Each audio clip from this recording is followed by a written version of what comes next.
Reading 87 from the Psychological Commentaries on the Teaching of Gurdjieff and Ouspensky by Dr. Maurice Nicoll, Volume 3, Great Animal House, July 19th, 1947. Further talk on essence and personality. Essence is what we are born with. Personality is what we acquire by contact with outer life. Essence is internal to personality. Personality surrounds essence. It forms the outer man, as it were, and essence forms the inner man. The relations between the two are very complicated. Both are necessary, for essence, the real part of us, cannot grow beyond a certain point without the aid of personality, the artificial part of us.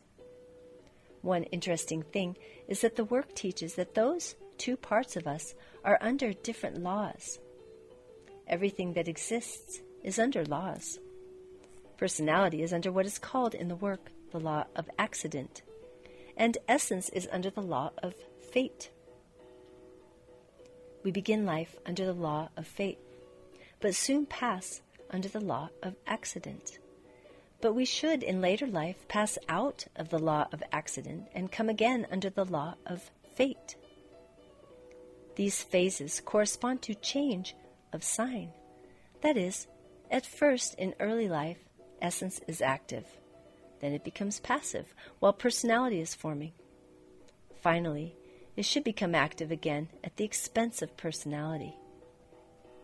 Thus, one's task in general in the work is, after personality is formed, to make personality passive.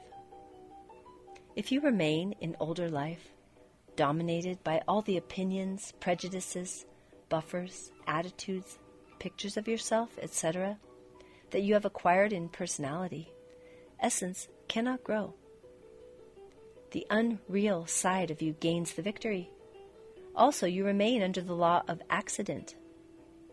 That follows from the unrealness of oneself and from continuing to do unreal things. One remains then an imitation or invented man or an imitation or invented woman. Not only so, but all the worries and anxieties imitated by the personality torture the life. People then cannot see how many useless efforts they make and how they rush after meaningless things. Essence cannot deceive itself because it is real. But personality can deceive essence. A man may pretend to himself that he only wishes to help, say, the poor. And essence thinks it is so. But personality wishes to gain power and cares nothing for the poor. That is, the outer man deceives the inner man. The power of distinguishing between real and unreal things is lost in this kind of mill race, in which so often it seems that the ideal is to waste no time, etc. Waste no time for what? Now hurry, strain, worry, anxiety, a wrong sense of duty, a constant inner uproar, and all such states lead only to wrong efforts in useless directions and strengthen the hold of personality. Finally, they destroy all connection with essence, and the person becomes a sort of worried, empty shell. For these states are all illusions, all forms of hypnotism, all little tricks used by those influences that seek to keep man asleep on this earth, and which they do so successfully. A great cleansing of oneself from personality is required in this work from those who can hear it. If your name is Smith, then you must work against Smith, for that is the name of your personality which is active. For this reason, you will find it necessary really to study and obey what the work tells you to do, and so apply it to yourself. Smith will be under the law of accident. By beginning to make him passive through the power of this work, you will draw force into essence, and it will be able to develop. Essence is under the law of fate. A new growth of essence is something that can never be taken away from you. It can only happen through what is internally and genuinely seen and done, and never through the external action of life. A new growth of essence is not something which one knows or plans. It takes place when the falseness of personality is weakened by genuine inner perception of its unrealness. It means a change in the level of being. So the life cannot repeat itself as before, since if being changes, it will attract a new life. But if it does not change, it will attract the same life. Now I will quote part of a talk on essence and personality given by Mr. Gurdjieff and recorded by Mr. Ouspensky. It begins with a brief reference to the subject of will. Mr. Gurdjieff is speaking. The question of will, of one's own will, and of another man's will, is much more complicated than it seems at first glance. A man has not sufficient will to do. That is, to control himself and all his actions. But he has sufficient will to obey another person, or obey the work. And only in this way can he escape from the law of accident. There is no other way. I mentioned before about fate and accident in a man's life. We will now take the meaning of these words in more detail. Fate also exists, but not for everyone. Most people are separated from their fate and live under law of accident only. Fate is a result of planetary influences which correspond to a man's type. We will speak about types later. In the meantime, you must grasp one thing. A man can have the fate which corresponds to his type, but he practically never does have it. This arises because fate has relation to only one part of man, namely to his essence. It must be understood that man consists of two parts, essence and personality.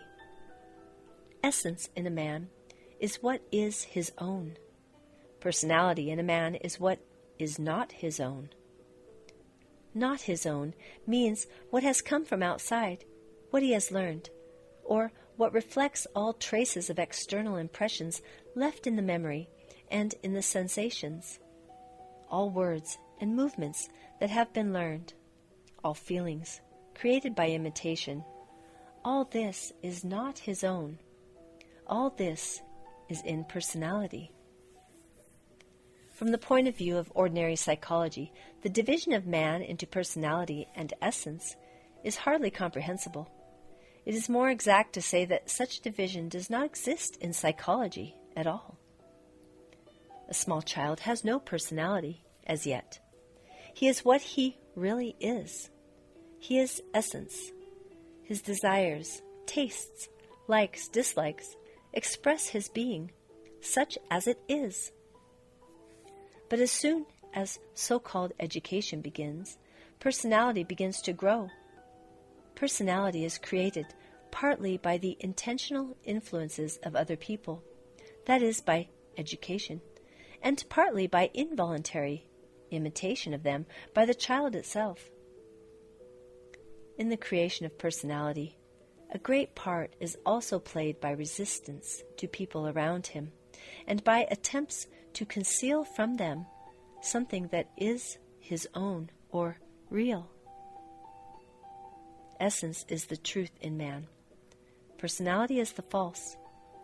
But in proportion as personality grows, essence manifests itself more and more rarely and more feebly. And it often happens that essence stops in its growth at a very early age and grows no further. It happens very often that the essence of a grown-up man, even that of a very intellectual and, in the accepted meaning of the word, highly educated man, stops at the level of a child of 5 or 6. This means that everything that we see in this man is really foreign. what is his own in man, that is, in his essence, is usually only manifested in his instincts and in his simplest emotions. There are cases, however, where a man's essence grows parallel with his personality. Such cases represent very rare exceptions, especially in the circumstances of cultured life. Essence has more chances of development in men who live nearer to nature, in difficult conditions of constant struggles and danger. But as a rule, the personality of such people is very little developed. They have more of what is their own, but very little of what is not their own. That is to say, they lack education and instruction. They lack culture. Culture creates personality and is at the same time the product and the result of personality. We do not realize that the whole of our life, all we call civilization, all we call science, philosophy, art, politics, is created by people's personality, that is, by what is not their own in them. The element that is not his own differs from what is man's own by the fact that it can be lost, altered, or taken away by artificial means. There exists a possibility of experimental verification of the relation of personality to essence. In Eastern schools, ways and means are known, by the help of which it is possible to separate man's personality from his essence.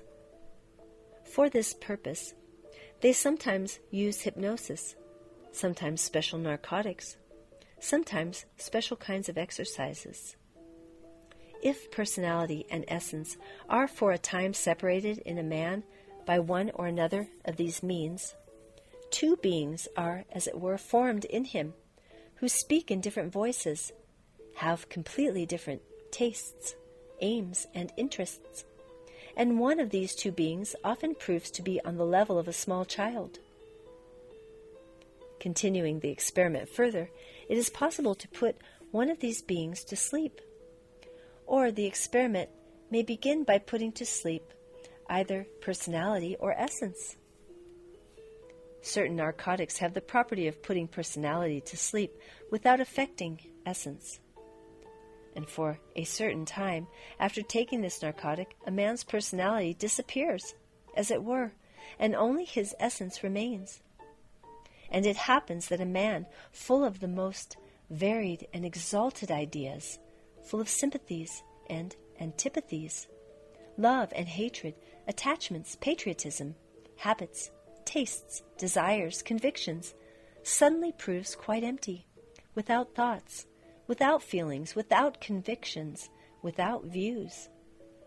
Everything that has agitated him before now leaves him perfectly indifferent.